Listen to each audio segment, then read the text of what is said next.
अर्थ की आकांक्षा कर देना, ये आज तक हमने सच्चे संतों में कहने लगे। एक बार परम पूज्य श्री विरक्तानंद जी की मंडली में, प्रयाग की बात है, मंडली के साथ गए, इतना उच्च कोटि की व्यवस्था हुई थी। ये भी विरक्तानंद जी ने देखा, सैकड़ों संत उनके साथ थे, बहुत उच्च कोटि के महापुरुष। उन्होंने कहा किसी का भी चरणामृत नहीं धोगे, किसी को भी माला नहीं पहनाओगे, किसी को भी आसन नहीं दोगे, हम सब रज में बैठेंगे और जैसे पवाया उन्हें कि हम आज्ञा करें वैसे सीधे सबके सामने ले जाओ, जो पाना चाहे वो रख दो, बस न तिलक लगाओगे न माला पहनो, छूओगे नहीं किसी संत को, और कोई भी संत भेंट नहीं, कुछ नहीं। संतों को देखा है, अच्छे अच्छे कांपते हैं उनके आगे, वैभव चरणों में झूमता है। अरे भगवान का जो भजन करते हैं उनमें कहीं इस तरह की घृणास्पद वृत्ति होगी? कृपालु रकुरद्रोह तितिक्षु सर्वदेहि नाम। संत संग की बड़ी महिमा है, पर पहचान बाहरी जो हमारे शास्त्र कह रहे हैं, वैसे तो संत को संत ही पहचान सकते, पर ये कुछ बाहरी लक्षण है, जब तक ना मिले तब तक सावधान रहें। बोले कृपालु और अकृत द्रोह तितिक्षु सर्वदेहि नाम। उनका स्वभाव बड़ा करुणामय होता है, कृपालु स्वभाव होता है, उनसे कभी कारज हानि नहीं हो सकती है, वो सदैव मंगल ही चाहते हैं, कभी ऐसा नहीं। और आप जब कभी कुछ सेवा करने के बाद तो बड़े सकुच जाएंगे, नहीं नहीं ऐसा नहीं, नहीं। अगर वो स्वीकार करते हैं किसी भी तरह की सेवा, बड़ी भगवत कृपा से भगवत प्रेमी महात्मा। दूसरा, वो किसी से द्रोह नहीं करते, अकृत द्रोह, कभी किसी से द्रोह नहीं करते। तीसरी बात, तितिक्षु स्वभाव होता है, बहुत सहनशील होते हैं। मांगना शब्द तो उनके लिए केवल भिक्षा के सिवा मांगना शब्द नहीं हो सकता। समस्त देहधारियों के प्रति कृपालु स्वभाव, किसी से द्रोह न करना, स्वयं बहुत ही सहनशील होना, सत्य सारो अनवद्यात्मा समा सर्वोपकार का। उनकी वाणी में सत्य होगा, उनके आचरण में सत्य होगा, उनके मन में सत्य होगा। तीनों, बोल कुछ और रहे हैं, कर कुछ और रहे हैं, सोच कुछ और रहे हैं, ऐसे नहीं होता। जो बोला वही आचरण में, वही उनके मन में। और निंदा आदि को सहन करने की सामर्थ्य। कोई निंदा करे उसको मुस्कुरा के सह जाए, ये संत का लक्षण। सबके प्रति कृपालु भाव, तितिक्षु सहनशील, सत्य बोलना, सत्य सोचना, सत्य आचरण करना, और सुख आदि द्वंद्वों में समान भाव रखना। मान अपमान, निंदा स्तुति, सुख दुख में जो समान भाव रखता है वो संत है।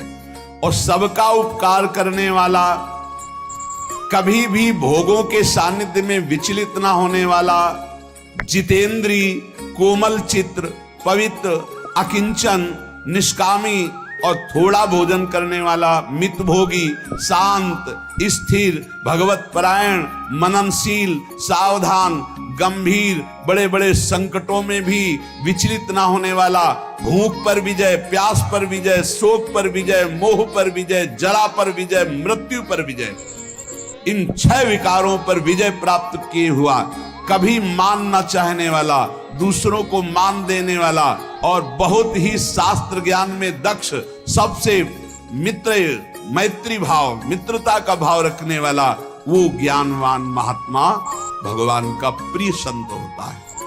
भगवान कपिल देव जी ने बताया कि जो आसक्ति संसार में की जाती है वही संत से हो जाए तो मोक्ष का खुला हुआ द्वार है। मानो माता देवती जी ने कहा वो संत कैसे होते हैं, तो भगवान कपिल देव जी ने कहा तितिक्षवः कारुणिकाः सुहृदा सर्वदेहिनां अजात शत्रवः शान्तः साधवः साधुभूषणाः मयि अनन्येन भावेन भक्तिं कुर्वन्ति ये दृढां मत्कृते त्यक्त कर्माणस् त्यक्त स्वजन बान्धवाः मदाश्रयाः कथामृष्टाः शृण्वन्ति कथयन्ति च तपन्ति विविधास्तापा नैतान् मद्गत चेतसः ताये ते साधवः साध्वी सर्वसंग विवर्जिताः संगस्ते स्वतते प्रार्थ्यः संग दोष हराहिते। ऐसे संतों की संग करने की प्रार्थना भगवान से करनी चाहिए कि मुझे ऐसे संत मिले। कैसे संत मिले? भगवान कपिल देव जी माता देवती से कहते हैं तितिक्षवः, बहुत सहनशील। ये संत का लक्षण है, संत की पहचान है, सहनशील, दयालु, सबके सुहृद, विश्व में जिसका एक भी शत्रु नहीं, शांत, सुशील स्वभाव, ये साधु के आभूषण हैं। सहनशीलता, दयालुता, सबके प्रति सुहृद भाव, शत्रुहीनता, शांत, सुशीलत्व, ये संतों के आभूषण हैं। अनन्य भाव से भगवान में अटल भक्ति जिसकी है, जिसने भगवान के मार्ग में अपने बंधु बांधव, रिश्ते नाते संबंधों का पूरा त्याग कर दिया है। रिश्तेदार, नातेदार, संबंधी, घर परिवार सबसे जो बहुत दूर है, किसी से अपनापन नहीं। भगवान कह रहे हैं त्यक्त कर्माणस त्यक्त स्वजन बांधवाः। विरक्त होकर संत भगवान के मार्ग में चलकर फिर ये केवल भगवान से अपनापन होना चाहिए। मेरा ना परिवार है, होते हुए भी नहीं, होते हुए भी नहीं। भक्तों के चरित्र पढ़ के देख लो, भक्तमाल में बहुत से संत गृहस्थ हुए, जो गृहस्थ में रह रहे, बहुत उच्च कोटि के महात्मा हुए, पर उनका अपने परिवार से राग नहीं रहा। त्यक्त स्वजन बांधवाः, भगवान के लिए अपने स्वजन संबंधी परिवार के राग को जिन्होंने छोड़ दिया, उन्हें संत कहते हैं। नहीं फिर बात बिगड़ जाती है। अगर पारिवारिक थोड़ा भी मोह हुआ तो साधुता में पानी फिर जाएगा, पक्का फिर जाएगा। बहुत झंझट पैदा हो जाती है, बहुत राग पैदा हो जाता है। ये सब त्यक्त स्वजन बांधवाः, साधुता के मार्ग में कभी पहचानो नहीं इनको। अगर इनको पहचानोगे तो प्रभु से पहचान नहीं हो पाएगी। घर गृहस्थी में रह रहे हो तो भगवत भाव से रहो, और संत भाव में विरक्त भाव से चल रहे हो तो इनको मत पहचानो। हरि गुरु के सिवा हमारा कोई नहीं, ये अंदर हृदय में बैठ जाना चाहिए।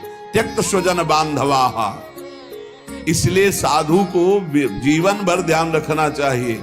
भगवत भजन के लिए जैसे और सब है तो ऐसे भजन करो।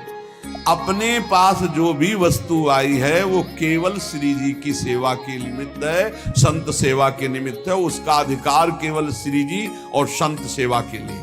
नाना प्रकार से माया अपने संबंध का प्रभाव दिखाती है, तो हमें लगता है कि अगर अधिकार पूर्वक संत सेवा और श्री जी की सेवा करने का अधिकारी ना मिले तो उस संपत्ति को यमुना जी में डुबो देना चाहिए, लेकिन परिवार वालों को नहीं देना चाहिए। नहीं, परिवार भी डूबेगा और महात्मा भी डूब जाएगा जो भगवत मार्ग में चला है। त्यक्त स्वजन बांधवाः मत कृते त्यक्त कर्माणस, और त्यक्त स्वजन बांधवा, यहां बहुत कट्टर रहना चाहिए। भगवत मार्ग में चलना है तो जैसे सब साधक ऐसे हर एक का अधिकार है, चल सकते हो, लेकिन जिंदगी भर और भले अधिकारी बन जाए, तुम कभी अधिकारी नहीं बन सकते। ये पक्का होना चाहिए। भगवत मार्ग में आओ, स्वागत है तुम्हारा, भजन करो, जैसे सब पा रहे हो वैसे पाओ, लेकिन सब में और तुम में जीवन भर अंतर रखा जाएगा कि तुम कभी हमारे एक चम्मच के यहाँ के अधिकारी नहीं बन सकते। दूसरा का अधिकार रहेगा, तुम्हारा नहीं हो सकता। ये जीवन भर, क्योंकि तुम्हारा शरीर संबंध है। तुम कहीं ना कहीं शरीर संबंध से अहम वो स्फुरित होगा कि हमारे मौसिया, हमारे चाचा, हमारे अमुक है, अमुक कभी नहीं होना चाहिए। जिंदगी बने दूसरे को दे दे। परिवार वालों का संबंध कि भाई विरक्त ही तो है, विरक्त है तो भजन के लिए विरक्त हो, मांगो खाओ, धामवास करो, भजन करो, लेकिन आप कभी वैभव के अधिकारी। ये त्यक्त स्वजन बांधवा, बहुत होश में भगवत मार्ग है। त्यक्त स्वजन बांधवा